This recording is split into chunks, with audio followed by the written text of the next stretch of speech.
तमिलनाडु में बीजेपी और अन्ना द्रमुक का ब्रेकअप हो गया है। इसके पीछे की जो सबसे बड़ी बात है वो आपको बताएंगे इस खबर में। दरअसल अन्ना द्रमुक ने बीजेपी की अगुवाई वाले गठबंधन एनडीए से अलग होने का ऐलान कर दिया। अन्ना द्रमुक और बीजेपी 2019 से साथ थे। पहले 2019 का लोकसभा चुनाव और फिर 2021 में विधानसभा चुनाव दोनों ने साथ मिलकर लड़ा था। हालांकि फरवरी 2022 में स्थानीय निकाय चुनाव में बीजेपी और अन्ना द्रमुक ने अलग अलग चुनाव लड़ा। बीजेपी से नाता तोड़ने का फैसला अन्ना द्रमुक की मीटिंग में लिया गया। ये मीटिंग पार्टी चीफ ईके पलानीस्वामी की अगुवाई में हुई थी।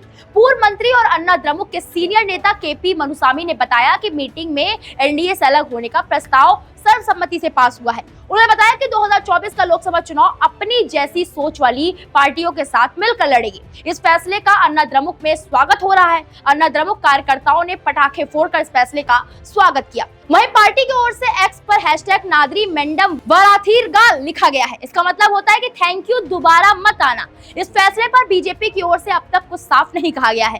तमिलनाडु बीजेपी के उपाध्यक्ष नारायण तिरुपति का कहना है कि राष्ट्रीय नेतृत्व इस पर टिप्पणी करेगा। दक्षिण भारत में अन्ना द्रमुक ही बीजेपी की एकमात्र सहयोगी पार्टी थी, लिहाजा बीजेपी के लिए ये झटका माना जा सकता है। इस बीच दोनों पार्टियों के बीच विवाद की जड़ तमिलनाडु बीजेपी के अध्यक्ष अन्नामलाई को भी माना जा रहा है। तमिलनाडु बीजेपी अध्यक्ष अन्नामलाई को लेकर अन्ना द्रमुक नाराज चल रही थी। इसे लेकर अन्ना द्रमुक के नेताओं ने हाल ही में दिल्ली में बीजेपी अध्यक्ष जेपी नड्डा से मुलाकात भी की थी। इस मीटिंग में अन्ना द्रमुक के नेताओं ने नड्डा को अन्नामलाई की ओर से की जा रही टिप्पणियों को लेकर चर्चा की थी। मीटिंग में अन्ना द्रमुक ने अन्नामलाई की ओर से पूर्व सीएम अन्नादुरई पर दिए गए बयान पर माफी मांगने की मांग की। हालांकि अन्नामलाई ने इस पर माफी नहीं मांगी। अन्ना द्रमुक का आरोप था कि तमिलनाडु बीजेपी का नेतृत्व जानबूझकर अन्नादुरई, जयललिता और पलानीस्वामी को बदनाम कर रहा है। एनडीए से अलग होने का जो प्रस्ताव पास हुआ है उसमें व्यक्तिगत तौर पर तो किसी का नाम नहीं लिया गया, लेकिन बीजेपी के राज्य नेतृत्व को दोषी ठहराया गया है। मीडिया रिपोर्ट्स के मुताबिक हाल ही में अन्नामलाई ने तमिलनाडु के पहले मुख्यमंत्री अन्नादुरई को लेकर बयान दिया था। अन्नामलाई ने अन्नादुरई पर हिंदू धर्म को अपमान करने का आरोप लगाया था और ये भी दावा किया था कि हिंदू धर्म का अपमान करने पर उन्हें मदुरै में छिपना पड़ा था और माफी मांगने के बाद ही वो बाहर आ सके थे। हाल ही में एक सम्मेलन में अन्नामलाई ने ये बयान दिया था कि अन्नामलाई का दावा था कि जून 1956 में मदुरै के मीनाक्षी मंदिर में अन्नादुरई ने हिंदू धर्म का अपमान किया। उन्होंने कहा था कि उस समय स्वतंत्रता सेनानी और थेवर समुदाय के नेता पसुम्पोन मथुरामलिंगा थेवर ही ऐसे थे जिन्होंने अन्नादुरई का विरोध किया था। अन्नामलाई का दावा था कि इस टिप्पणी के बाद अन्नादुरई को मदुरै में छिपा कर रखा गया था और जब उन्होंने माफी मांगी तभी वो बाहर आ सके। अन्नामलाई के इस बयान पर अन्ना द्रमुक ने आपत्ति जताई। अन्ना द्रमुक का कहना था कि अन्नादुरई और मथुरामलिंगा अच्छे दोस्त थे। अन्ना द्रमुक ने इस बयान पर अन्नामलाई से माफी मांगने को कहा था। हालांकि इस पर अन्नामलाई ने कहा था कि अपनी बात को सच साबित करने के लिए उनके पास 1 से 4 जून 1956 के अखबार की प्रतियां हैं।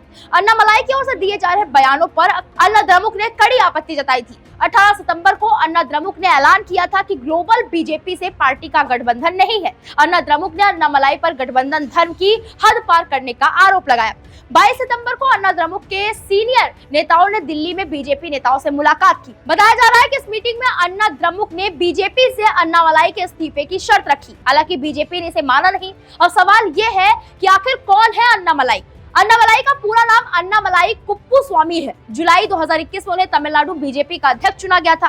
अन्नामलाई का जन्म 1987 में तमिलनाडु के करूर में हुआ था। वो वेल्लाला गौंडर परिवार से ताल्लुक रखते हैं। ये तमिलनाडु की एक शक्तिशाली और काफी धनी ओबीसी जाति है और राज्य के पश्चिमी क्षेत्र में इसकी मजबूत उपस्थिति है। उन्होंने कोयम्बटूर के पीएससी कॉलेज ऑफ टेक्नोलॉजी से बीटेक किया है और आईआईएम लखनऊ से एमबीए की पढ़ाई की है। अन्नामलाई को कर्नाटक में सिंघम के नाम से भी जानते हैं। सितंबर 2013 में उन्हें उडुपी का एसीपी बनाया गया था। बाद में उन्हें साउथ बेंगलुरु के डीएसपी पोस्ट पर तैनात किया गया था।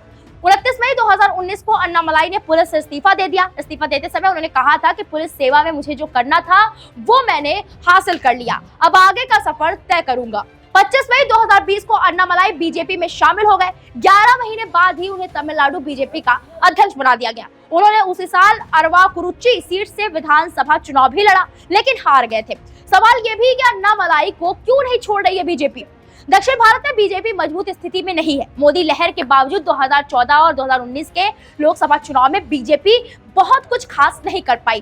बीजेपी का मानना है कि अगर तमिलनाडु में पकड़ बनानी है तो युवाओं को साथ लाना ही होगा। अन्नामलाई इसमें फिट बैठते हैं। वो अभी 37 साल के हैं। इसके अलावा अन्नामलाई वेल्लाला गौंडर जाति से आते हैं।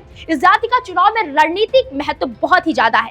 बीजेपी का फोकस इन्हीं वोटर्स पर है। जिस समाज से अन्नामलाई आते हैं उसी से पलानीस्वामी भी आते हैं। अन्नामलाई के जरिए बीजेपी पलानीस्वामी के वोट बैंक में सेंधमारी करना चाहती है। फिलहाल इस पूरे मामले पर आपकी जो भी राय है हमें कमेंट बॉक्स में जाकर जरूर बताएं। वीके न्यूज, राष्ट्र के नाम।